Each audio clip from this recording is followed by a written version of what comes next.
This segment is brought to you by the Kansas Soybean Commission, the Soybean Checkoff, progress powered by Kansas farmers. Welcome back to Farm Factor and the Kansas Soybean Update.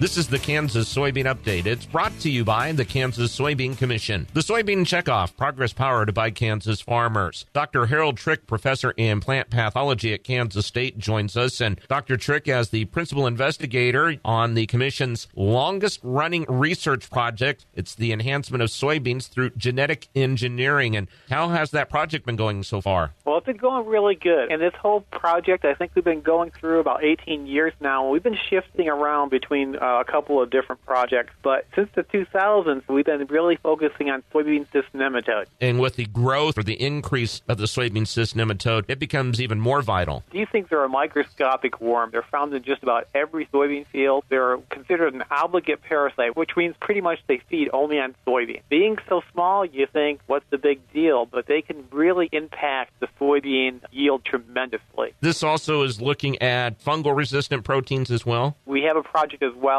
looking at different types of proteins that we can actually provide resistance to fungi as well. How are some of the examples that you use? For the soybean cyst nematodes, we have different methods of trying to provide protection. Currently, the soybeans themselves have their own resistance genes. These genes, however, they start to break down over time. It's sort of like insects becoming resistant to pesticides or bacteria becoming resistant to antibiotics. One of the things that we tried to do was to look at specific ways of getting rid of the soybean cyst nematode. Science changes, or in this case, some things change with the breakdown of the genes, which makes it one that you continually pursue.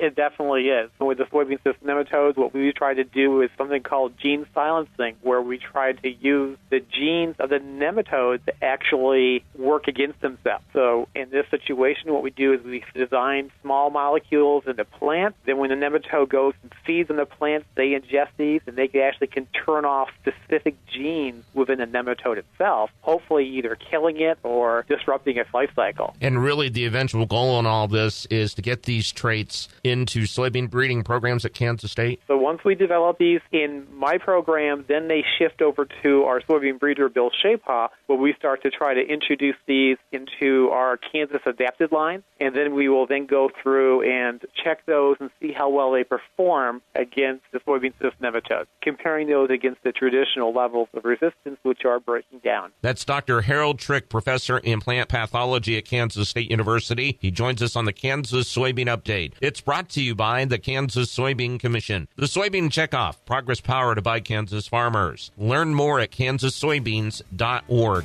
For Kansas Soybeans, I'm Greg Akagi.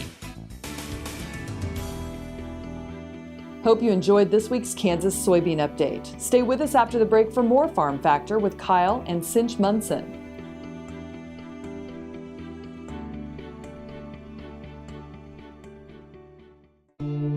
I will take action against herbicide-resistant weeds. I will know my weeds, and I will stop them before they go to seed. I will do whatever it takes to give my crops the upper hand, and I will use multiple herbicide sites of action because every action counts. I will take action, this time for all time.